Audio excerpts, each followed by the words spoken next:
नमस्कार दोस्तों, आज हम इस वीडियो में बात करने वाले हैं काजल राघवानी की वो वाला वीडियो के बारे में, वो वाला कंट्रोवर्सी के बारे में। ऐसे मुझे एक बात याद आया, मेरे पास काजल राघवानी की वो वाला वीडियो भी है और उसका लिंक भी है। और अगर आपको चाहिए तो इस वीडियो के नीचे डिस्क्रिप्शन में मेरे इंस्टाग्राम अकाउंट का लिंक दिया हुआ है, आप वहाँ पे जा करके मुझे फॉलो कीजिए और मैसेज कीजिए, तो आपको उसका लिंक भी मिल जाएगा और हो सकता है कि वीडियो मिल जाएगा। तो चलिए आगे मुद्दा पे बात करते हैं। देखिए, बात ये है कि काजल राघवानी अपने इंटरव्यू में जब खेसारी लाल यादव के लिए जहर उगलती रहती है और पवन जी के लिए एक शब्द बोल देती है। इस मामले में पवन जी को बहुत मानती हूँ कि वो चीजें उनको काफी बड़े-बड़े ऑफर्स आते हैं, लेकिन वो दर्शाते नहीं हैं, वो उसका घमंड लेके नहीं चलते हैं जितना घमंड खेसारी जी के पास है। तो इसके बाद जितने भी खेसारी लाल यादव के विरोधी हैं और पवन सिंह जी को सपोर्ट करने वाले हैं, उन सारे लोगों को मज़ा ही मज़ा आने लगता है ना। उनको लगता है क्या मतलब मेरे स्टार मेरे पवन सिंह तो मतलब झूठों के बदनाम है, यहाँ तो सच्चाई कुछ और है, पवन सिंह हैं वो है, मतलब बहुत अच्छा मतलब उनको ख्याल आने लगता है और बहुत ज़बरदस्त रेल करके वीडियो बनाने लगते हैं यूट्यूब पे। लेकिन जैसे ही आप उस इंटरव्यू में आगे बढ़िएगा तो पवन सिंह पे ऐसा मतलब संगीन आरोप लगाई है काजल राघवानी ने कि उसके बाद जितने भी खेसारी हेटर्स थे और पवन सिंह के सपोर्टर थे, उन सारे लोगों को तो पछतावा आने लगता है कि मैंने बेकार ही झूठों में मतलब काजल राघवानी का तारीफ़ कर दिया और खेसारी लाल यादव का विरोध करके वीडियो बना दिया। तो उस फिल्म में किसिंग सीन नहीं था, लेकिन सेट पे कॉलेज का सीन था। वहाँ पे आप देखिएगा तो वहाँ पे सबके बीच में हम लोग नॉर्मल बात कर रहे हैं और अचानक से बोल रहे किस करना है यहाँ पे। मैंने बोला ये कब प्लान हुआ और ये किसने बोला करने के लिए, इसमें तो है नहीं, तो अचानक से कैसे? बोलते कि नहीं वो प्लान मतलब ऐसा बात हुआ, डिस्कशन हुआ तो यहाँ पे करना पड़ेगा। मैंने बोला सॉरी सर, मैं नहीं कर सकती हूँ। मैंने डायरेक्टर से, प्रोड्यूसर से, इवन पवन जी से भी रिक्वेस्ट किया कि प्लीज पवन जी मुझे नहीं करना है, मैं नहीं कर पाऊंगी, बिकॉज फैमिली में इश्यूज हो जाएंगे, मैं नहीं कर पाऊंगी, आई एम सॉरी। पवन जी गाली गलौज करके वहां से सेट से चले गए वैनिटी में, बोलेंगे नहीं होगा, शूटिंग नहीं होगा, सीन नहीं करूंगा मैं, खत्म।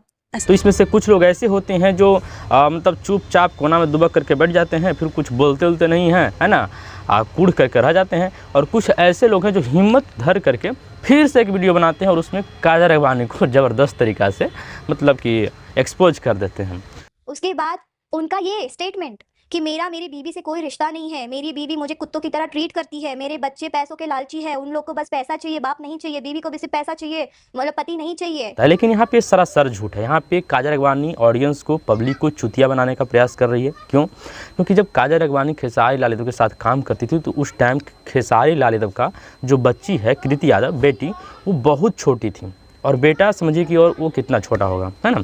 तो कैसे मतलब ये तो विश्वास करने वाला बात ही नहीं है कि मतलब कोई ऐसा बोल सकता है कोई बच्चा कि हमको पैसा से प्यार है, ये है वो है, डिस्टेट है ना। यहाँ पे साफ तौर पे मतलब ये देखा जा रहा है, ये समझा जा सकता है कि काजल राघवानी पूर्ण रूप से पब्लिक को चुतिया बनाने का प्रयास कर रही है और एक तरह से है ना कह सकते हैं कि किसी का घर जो है ना वो घर में आग लगाने का प्रयास कर रही है। खैर जो भी है उनको अपना मतलब ये बात है, लेकिन बात में भी अगर आप थोड़ा सा सोच समझ के करते हैं तो वहाँ पे समझा जाता है कि हाँ ये किसी लॉजिकली मतलब होता है। लेकिन अगर आप किसी का मतलब शिकायत करने के चक्कर में इतना अगर मतलब ये बेवकूफ़ मत बनिए और दूसरों को बनाइए मत कि उसमें आपको जो है ना लोग आपको ही धर ले, है ना।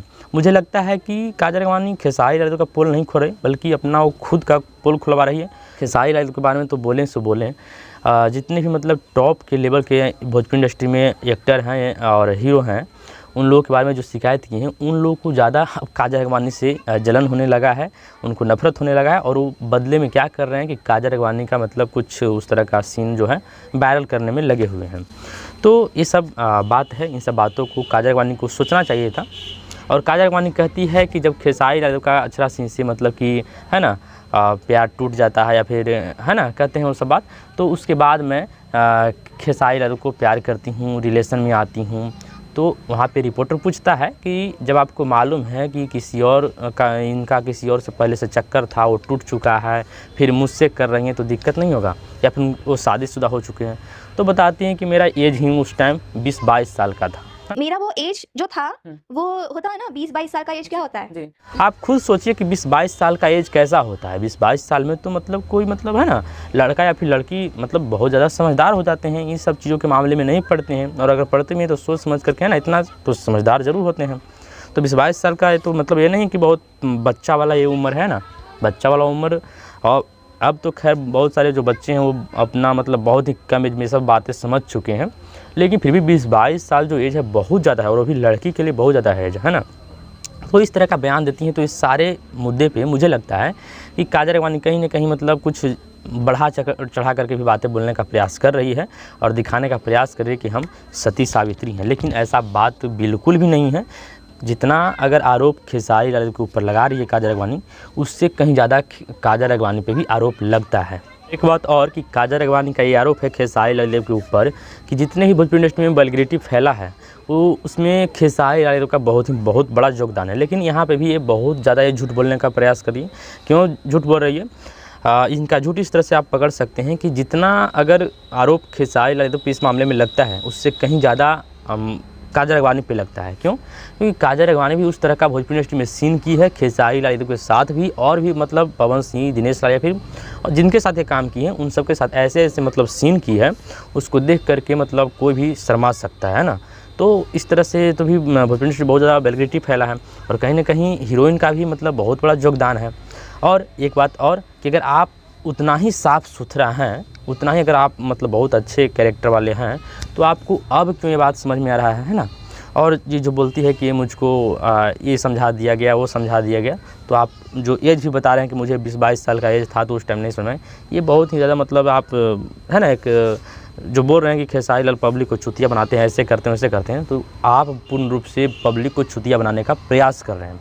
अगर वो कहीं जैसे डोनेट करते हैं कोई चीज़ है तो वो अपने पैसे से थोड़ी डोनेट करते हैं, नहीं। स्पॉन्सर्स होते हैं ना, बस उनके हाथों से करवाते हैं। तो यहाँ पे सरासर ये इस बात से झूठ पकड़ा रहा है कि स्पॉन्सर का मतलब होता है कि अगर कोई भी स्पॉन्सर करवाता है तो वहाँ पर उसका मेंशन होता है, नाम उसका मेंशन होता है, फिर उसका अपना बैनर का कंपनी का बैनर जो है ना लगा होता है, या फिर कुछ भी है, मतलब उस बात से आप समझ सकते हैं कि यहाँ पे स्पॉन्सर से कुछ भी काम किया जा रहा है। लेकिन ऐसा नहीं होता है। लेकिन फिर भी आपके बात को हम एक्सेप्ट करते हैं, कोई एक स्पॉन्सर के पैसा से ये सब करते हैं, डोनेट करते हैं, फिर जो कुछ भी करते हैं, तो इसमें गलत कुछ नहीं है।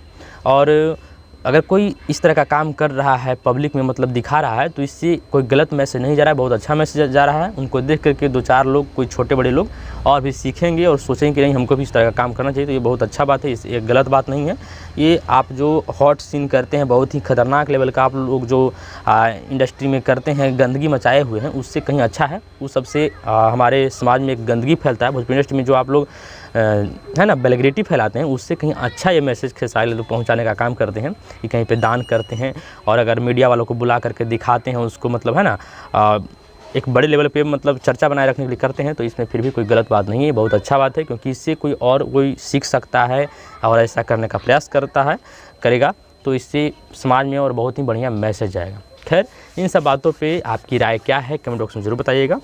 और एक इम्पॉर्टेंट बात ये है कि खेसारी लाल का एक गाना आया था परसों, ई का करेलू, है ना, तो इसके बारे में ये है कि ये गाना ऑडियो सॉन्ग ही ट्रेंडिंग में चला गया था और आज इसका वीडियो रिलीज हुआ है और वीडियो भी ट्रेंडिंग में चला गया है। तो इसके बारे में भी आप लोग का जो भी कहना है कमेंट बॉक्स में बता सकते हैं। बाकी मेरे चैनल पर नए हैं, चैनल को सब्सक्राइब कर लीजिएगा। मिलते हैं कोई और अगली वीडियो के साथ, तब तक के लिए टेक केयर, बाय बाय।